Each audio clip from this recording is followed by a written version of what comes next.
Hello friends, welcome to Sumitra stories Telugu. మనం ఈ వీడియోలో మాయా పుస్తకం అనే స్టోరీ గురించి తెలుసుకుందాం.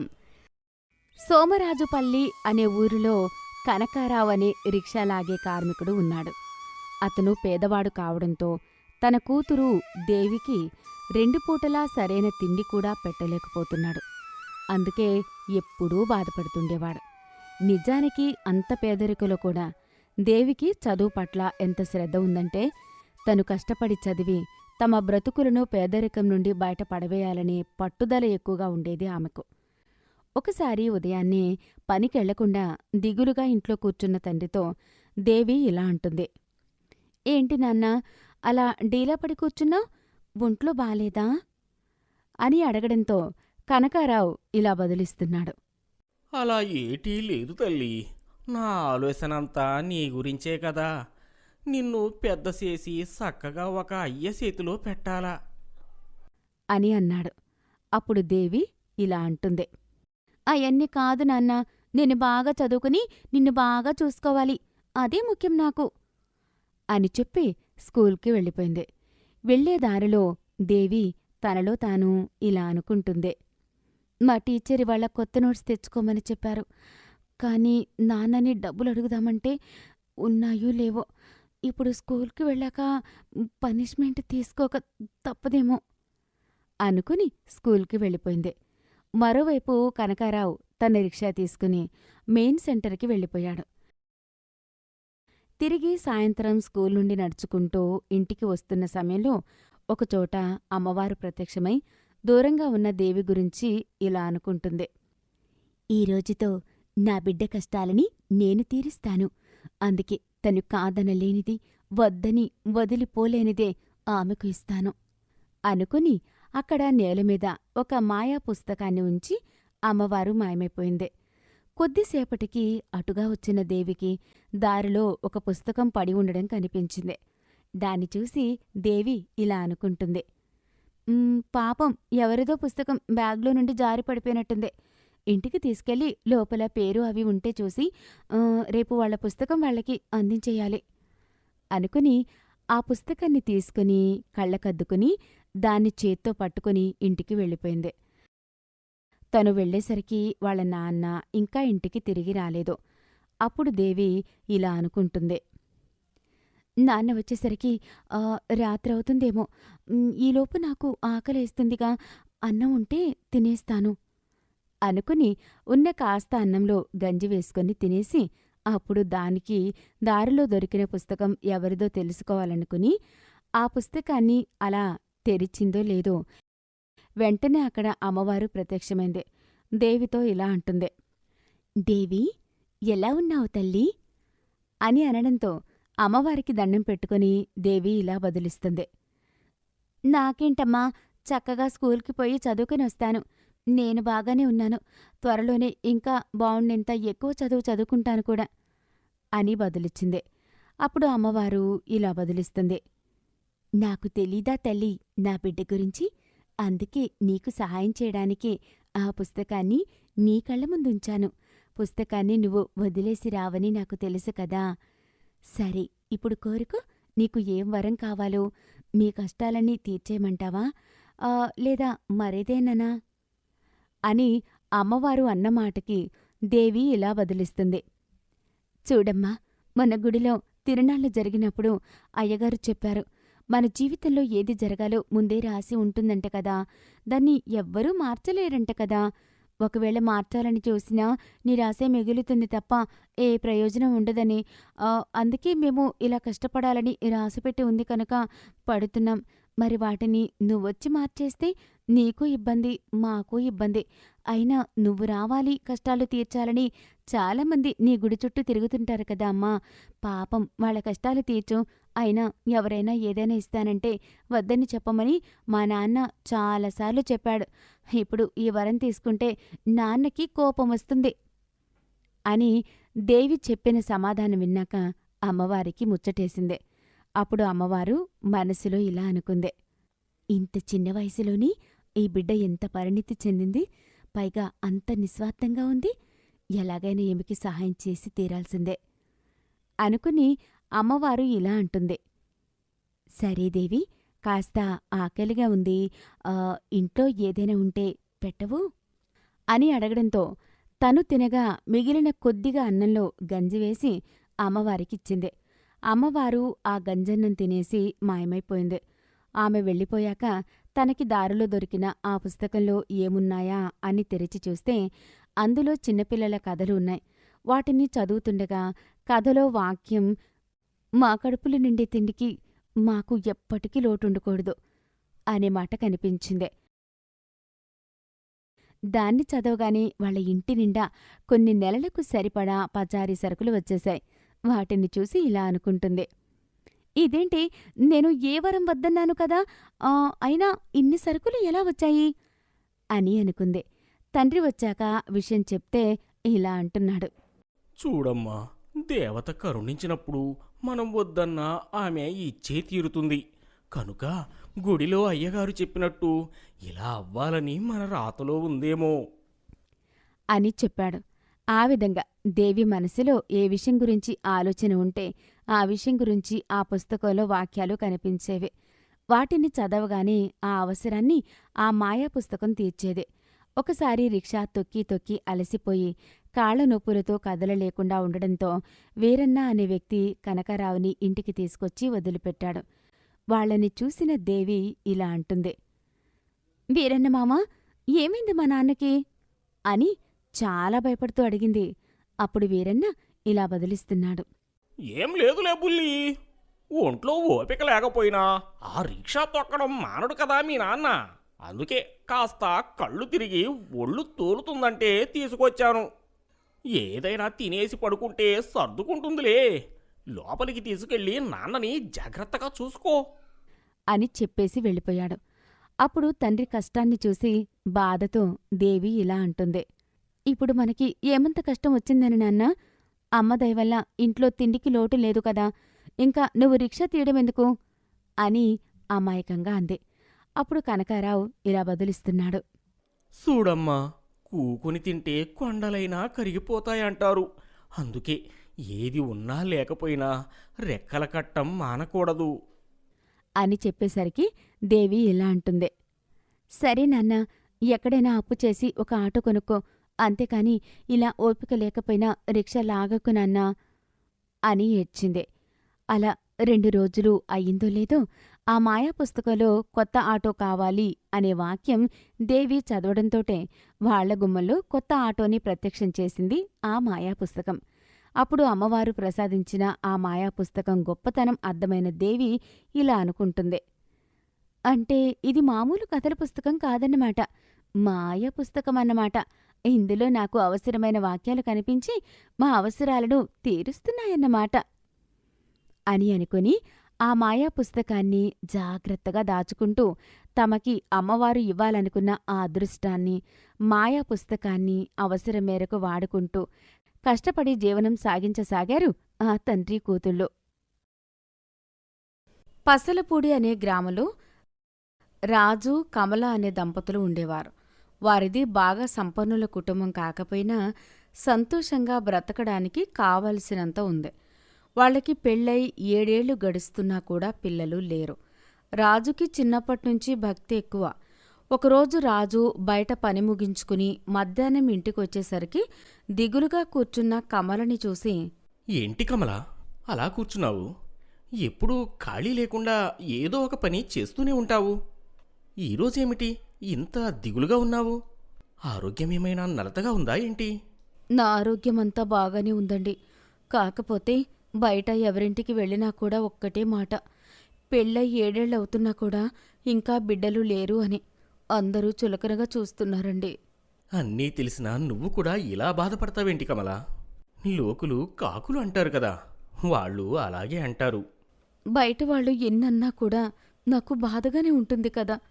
నాకు కూడా అందరిలానే నా పిల్లలతో ఆడుకోవాలని ఉంటుంది. ఏ స్త్రీకైనా పరిపూర్ణత రావాలంటే అమ్మ అనే మాటతోనే కదా. నువ్వన్నది నిజమే. నీకు తెలుసు కదా, మనం తొక్కని హాస్పిటల్ గడపలేదు, మనం కలవని డాక్టరు లేడు. వాళ్ళు ఎవరికి కూడా ఏ సమస్య లేదు అన్నారు. కాబట్టి మనం ఇక భగవంతుడి మీద భారం వేసి ఆయన్నే వేడుకుందాం. ఇక ఏమి చేసినా ఆయనే చేయాలి.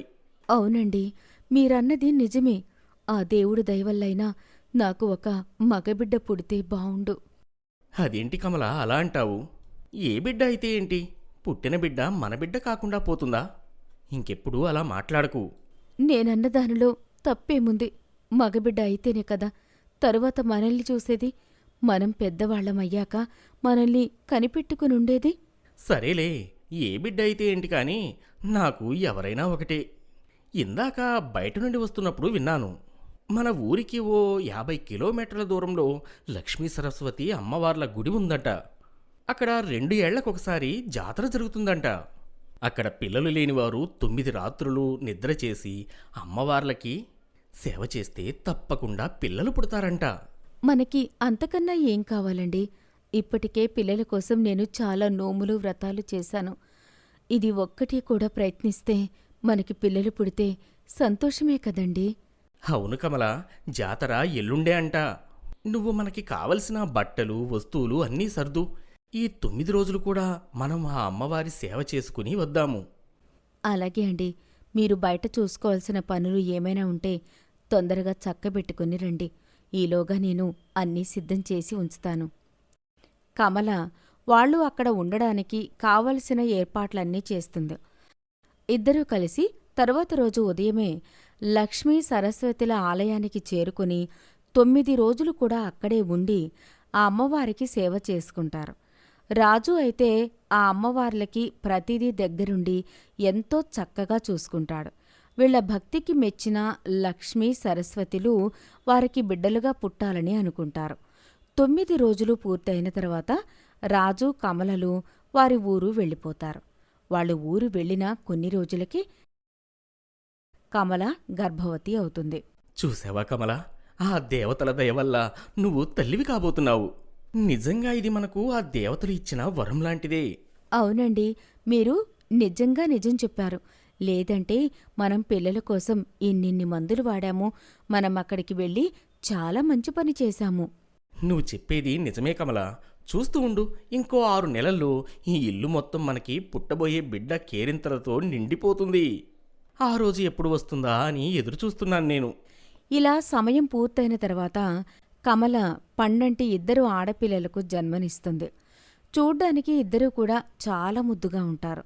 2 కళ్ళు సరిపోవు. రాజుకు అయితే ఆనందానికి అవధులు లేవు. పిల్లలిద్దరినీ ఎత్తుకుని కమల దగ్గరికి తీసుకువెళ్తాడు. కమల, ఇలా చూడు, వీళ్ళిద్దరూ ఎంత చక్కగా ఉన్నారో. మనం ఆ లక్ష్మీ సరస్వతికి చేసిన సేవకు గాని వాళ్లే మనకు పుట్టారా అన్నట్టుంది. మనం వీళ్ళకి లక్ష్మీ సరస్వతి అని పేర్లు పెడదాము. ఆ దేవతలు కరుణించి ఒక మగబిడ్డనిస్తాడు అనుకుంటే ఎన్ని పూజలు చేసినా నా మీద దయ లేకుండా 2 ఆడపిల్లల్నిచ్చాడు. చూడండి. ఇప్పటి వరకు అసలు బిడ్డలే లేరని బాధపడ్డాము. అలాంటిది దేవుడు దయతలిచి 2 బిడ్డల్ని ఇస్తే నువ్వు ఇలా అంటావా? ఏం మాట్లాడుతున్నావో అర్థమవుతుందా? ఒక్క విషయం గుర్తుపెట్టుకో, నువ్వు కూడా ఆడదానివే కదా. కమల రాజుకి ఎదురు సమాధానం చెప్పలేక మౌనంగా ఉండిపోతుంది. కాలక్రమేణా లక్ష్మీ సరస్వతులు 8 ఏళ్ల పిల్లలవుతారు. వాళ్ళిద్దరికీ ఏం కావాల్సినా కూడా రాజే అన్నీ చూసుకునేవాడు. కమల వాళ్ళని చూసేది కాని అంత ఇష్టంగా పట్టించుకునేది కాదు. ఒకరోజు ఇంటి దగ్గర పిల్లలు అందరూ కలిసి ఆడుకుంటున్న సమయంలో, లక్ష్మీ, నువ్వు సరస్వతి ఎప్పుడూ గొడవలు పడరు. ఇంకా ఎప్పుడూ చదువులో ఆటల్లో అన్నిట్లో మీరే ముందుంటారు. మీరు నాతో ఎప్పుడూ ఇలానే స్నేహంగా ఉంటారా? నువ్వు మాతో స్నేహం చేస్తాను అంటే మేము ఎందుకు వద్దంటాము? మా దారిలో నడిచేవారికి మేము ఎప్పుడూ అండగానే ఉంటాము. ఏమిటోనే, మీ మాటలు ఎప్పుడూ నాకు అర్థం కావు. కాకపోతే మీరు పాట పాడితే నాకు నాట్యం చేయాలి అనిపిస్తుంది. మీరు అందంగా తయారై వస్తే నాకు మీ బొమ్మ గీయాలి అనిపిస్తుంది. మీలో మనుషులందర్నీ కట్టిపడేసే మాయ ఏదో ఉంది. మాలో మాయ లేదు, మంత్రము లేదు. కానీ ముందు నువ్వు ఇంటికి వెళ్ళి చక్కగా చదువుకో.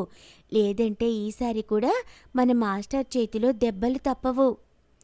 అవును, దెబ్బలంటే గుర్తుకొచ్చింది. మొన్న మనం బడికి వెళ్ళే దారిలో మనకంటే పెద్ద వయసు ఉన్న ఆ వీరయ్యని ఎందుకు అలా కొడుతున్నావు లక్ష్మి?